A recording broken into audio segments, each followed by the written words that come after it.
Challenges are not here to hurt us, they are here to make us grow. I remember my first year in college. I was invited to a party. Hey bro, let's go party. Nah, I'm busy. That night, I was sitting on the floor reading a book because I was so broke that I couldn't afford the desk. While my friends were out there partying. Then this philosophy originated from that painful experience. When you ask God for something, one of the classic ways is not to hand it out immediately, but to make you become that kind of person who can handle the magnitude of the results. Majority of people want success, but they detest the process. Majority of people want things, but they are just fixated on the end, not the journey. They are oblivious to the pathway it takes to get there. I want to be patient. Do you think the training for that virtue is to hand out things immediately to you? No, it's actually quite the opposite. If you look at the life of Mary, when the angel appeared to her, he said, "You are highly favored." And from that point forward, I saw nothing that constitutes favor in her life. You would expect her to get a phone call saying you just won the lottery, or someone paid XYZ for you, or something that connotes to reward. But it was problem after the other. Her husband, who was a virtuous man, wanted to divorce her. She was about to be publicly disgraced. And you know, in those days, if they caught you in adultery, if they caught you in some kind of whoredom, you're usually put to death instantly. You're not just stigmatized, but you lose your life in the process. Yet, God calls that favor.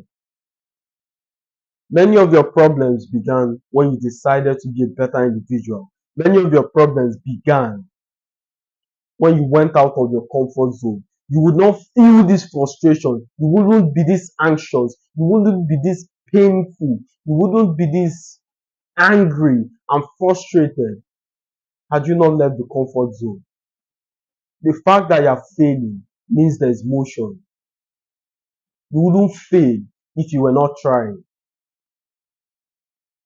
So embrace the process. Embrace the process, because that mortifying activity is what the nation will celebrate you for.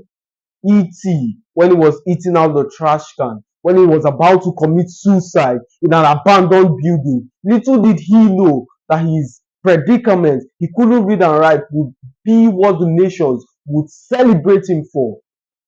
Goggins, Paradise Street, we all know his story of how he got beat down and he would call into a ball while his father would swing his leather belt at him. Little did he know that that was a formation process. Now, what's your backstory? What bad hand were you dealt with? Did you feel anxious? Were you small? Were you insecure? What's your insecurity? Do you have it in your mind? Trust me, that is God writing a beautiful story out of your life. You're about to rob yourself of that celebration. You're a man of God. Church is not working. You and your wife. Why don't you put offering, then you count it between amongst yourself? That's a beautiful story. Many people get pissed off when they hear other individuals share their story, yet they do not want to submit themselves to the process that makes for a story. It's like wanting reward without risk. It doesn't correlate. You want to be successful and be safe at the same time. It doesn't work that way, my friend. It doesn't work that way. For you to win, you have to expose yourself to failure. Take an election. For you to be elected, there's a prospect for failure. So anything good, anything you seek,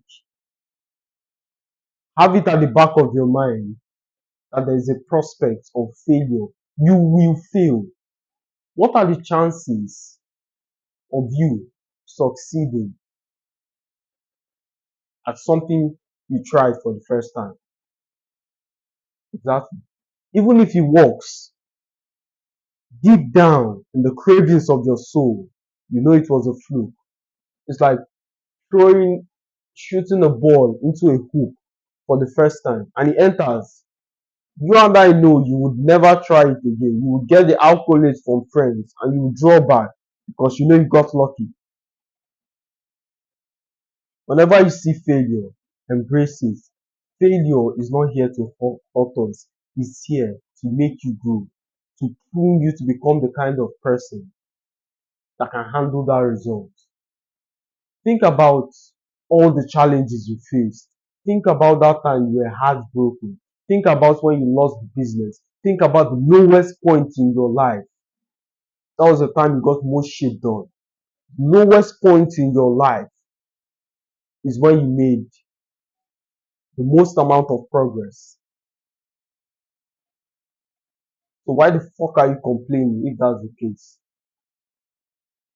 One thing you can't do in this life is to bend the knee to the hate, to the ridicule you get along the way. My friend, at the infancy of my journey, I remember guys whom I accommodated into my apartment sending texts ridiculing me. And when I got to see that text, instead of being infuriated at their treachery and sending their bags flying off the veranda, I got excited. Finally, finally, people are hating on me. I don't know how to explain it, but it makes my screen crawl as I communicate. The fact that you're not getting hated on means you're like them, which is not where you want to be. The fact that nobody notices you means you're not doing something striking.